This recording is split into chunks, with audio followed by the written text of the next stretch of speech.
راشد بچې پاسېږه اذان شو مونځ لزو. پرې مې د مړه ستړی وروسته به وکړم. راشد بچې مونځ څوک نه لیټ کوي، پاسېږه اودس وکړه او مونځ وکړه. بچیه د الله د حکم نه مخ مه اړوه ځکه چې ورځ دې ښه شي. مړه مورې مه مې تنګوه، وروسته به وکړم. پلار دې مونځ ته لاړ شي او راشد همداسې اوده پاتې شي او داسې د راشد نه مونځ قضا شي. سهار وختي خلکا په خپل کارونو کې لګیا وو.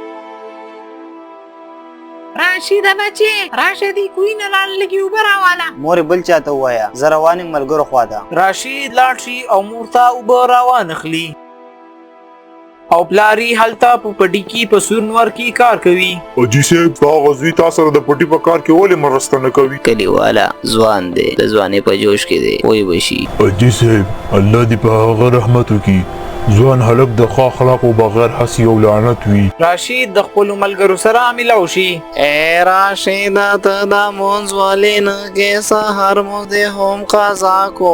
ملګري یا موږ ځوانان یو او منځونه د بوډاګانو کار دی. وبه یې کوم مړه موږ له لا ډېر ژوند پاتې دی، د ژوند نه مزې واخلو. خو امام صاحب ویل نن جمعه ده، ټول په وخت مونځ ته ځان راورسوئ، ډېرې مهمې خبرې به کوي نن. مړه یار یو خو د مولوي صاحب د بیانونو ته اوږده اوږده بیانونه کوي، زه خو نه ځم یار. اے ملګري دا خو زموږ د دې لپاره خبرې کوي چې مونږه آداب او شعور پیدا شي چې د مور پلار خدمت وکړو، نافرمانی نه. په غرمې کې جمعه د سړو نه ډک وي. امام صاحب خلکو ته د نصیحت نه ډکې خبرې کوي. زموږ خوږ نبی حضرت محمد صلی الله علیه وسلم فرمایي چې جنت د مور د خپو لاندې دی او څوک چې د مور او پلار نافرمانی کوي هغه به د جنت ذایقه نه سکي او څوک چې منځونه پرېږدي الله به هغه لره پرېږدي. جمعات کې د نه خلک د امام صاحب خبري په غور سره اوري. راشد بار د خپل ملګرو سره ګپې شپې لګوي. راځئ ملګرو چې نن جمعه ته په وخت لاړ شو، د جمعې ورځ د څه بیان هو به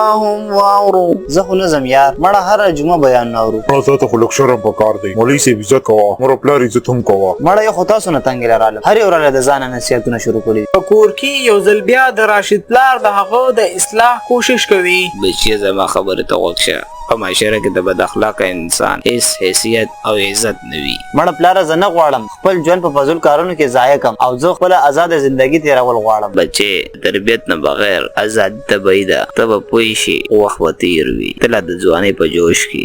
ای زما خدایه ته زما دې زوی ته هدایت وکړه او په سمه لاره یې روان. داسې وخت تېرېدلو خو د راشد غرور همداسې په زیاتېدو. هغه به د کلي خلکو نه قرض پیسې اخیستلې خو بیا به یې نه واپس کولې. اے رشیدا تا زمانه 100 روپۍ قرض کړي، کله به یې راکې؟ در به یې کم مړه، هر ځای کې مې شرموي. 100 روپۍ دي، سلکونه خو نه دي چې بار بار یې راته یادوي. ته هسې بې شرمه یې مړه، ستا پلار څومره عزتدار سړی دی او تا ته ګوره. پلاري دا خبرې اورېدلې، سر یې له شرم نه ښکته کړی و خو څه یې ویلی نه شو. یو ورځ امام صاحب د راشد کور ته لاړ شي. هغه د خپل پلار سره ناست وي. ګوره راشده بچي، د الله رضا د مور او پلار په رضا کې ده. د مور او پلار دعا به ستا دنیا روښانوي، نو دوی له ځانه مه لرې کوه. زه دې باره کې به وروسته سوچ وکړم. فلحال زه اوس ازاده زندګي تېرول غواړم. ګوره بچي، ازادي د هدایت نه بغیر ستا په غاړه پورې یو کړی دی. زه الله دې تعالی خپل شر نه وساتي. امام صاحب دې ته لږې نورې خبرې هم وکړه، کیدای شي ستا خبرې پې اثر وکړي. صحیح ده، زه به دې لپاره دعا وکړم، خو که دا ځان بدلول غواړي دا به خپل زړونه ځان بدلوي. لږ ساعت بعد په راشد باندې ډېره سخته تبه راغله او په کټ کې بیمار پروت و خو هغه ملګري هېڅ یو هم نه ښکارېدو او صرف مور او پلار یې سر ته ولاړ وو. ای خدایه پاکه زما په دې بچي باندې څه وشو؟